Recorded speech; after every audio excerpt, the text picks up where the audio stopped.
కదా. ఏమి అవును. జిల్లాలో అప్పుడంటే ప్రజల డబ్బు కాబట్టి ఈజీగా ఆ, బటన్ నొక్కేవాడు ఆయన. ఇప్పుడు ఆయన డబ్బు ఎందుకు ఇప్పుడు ఇస్తాడు? ఇప్పుడు అలానే కదా సార్, నిజంగానే ఇప్పుడు నీకు అంత ప్రేమ ఉంటే 5,000 రైతుకి, ఈ జిల్లాలో 10,000 మంది రైతుకి 5,000 ఇస్తే ఏమవుతుంది సార్? అంతా ఈ జిల్లా నాయకులు ఉన్నారు కదా, అందరూ ఓవర్ యాక్టింగ్ చేసే వాళ్ళు చాలా మంది చెయ్యొచ్చు, ఉన్నారు కదా, డబ్బులు చెయ్యాలండి. ఇచ్చేవాళ్ళు. చేయాలి అంటే ఒకటే సార్, వీళ్ళు ఏమంటే జగన్ని పిలిపించి ఇక్కడ మెహర్బానీ కోసము, రైతుల కోసం జగన్మోహన్ రెడ్డి ఉన్నాడని చూపించడానికి మొత్తం సినిమా సెటప్ వేశారు సార్. రైతులు డమ్మి, అంతేనా? వస్తున్న కార్యకర్తలు డమ్మి, అసలు ఈ ప్రోగ్రామే డమ్మి. సత్యమూర్తి గారు మొత్తం ప్రోగ్రామ్ డమ్మీగా తేల్చేశారు కిరణ్ రాయల్ గారు. సత్యమూర్తి గారు. ఇక్కడ ఇక్కడ ఖచ్చితంగా అండి.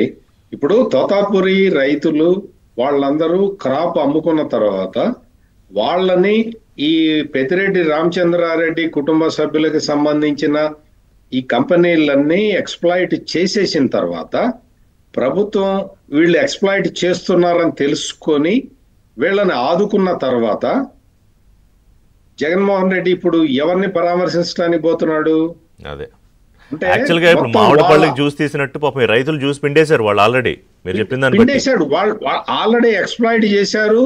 గవర్నమెంట్ వాళ్ళని ఆదుకున్నది. 4 రూపాయలు సబ్సిడీ ఇవ్వటం అనేది మార్కెట్ ఇంటర్వెన్షన్ స్కీమ్ కింద కేంద్రం నుంచి డబ్బులు కూడా రాకముందరే రాష్ట్ర ప్రభుత్వం ఇప్పటికీ దాదాపు 170-180 కోట్లు ఖర్చు పెట్టింది.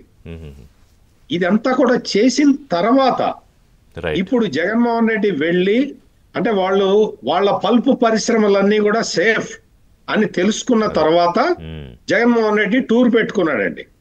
అంటే రైతులందరినీ మొత్తం దోచేసుకున్నారు కదా, ఇప్పుడు నేను రావచ్చా అని అడిగి వెళ్తున్నట్టుగా కనిపిస్తున్నది. వాస్తవమే, అది కరెక్ట్ మీరు చెప్పింది.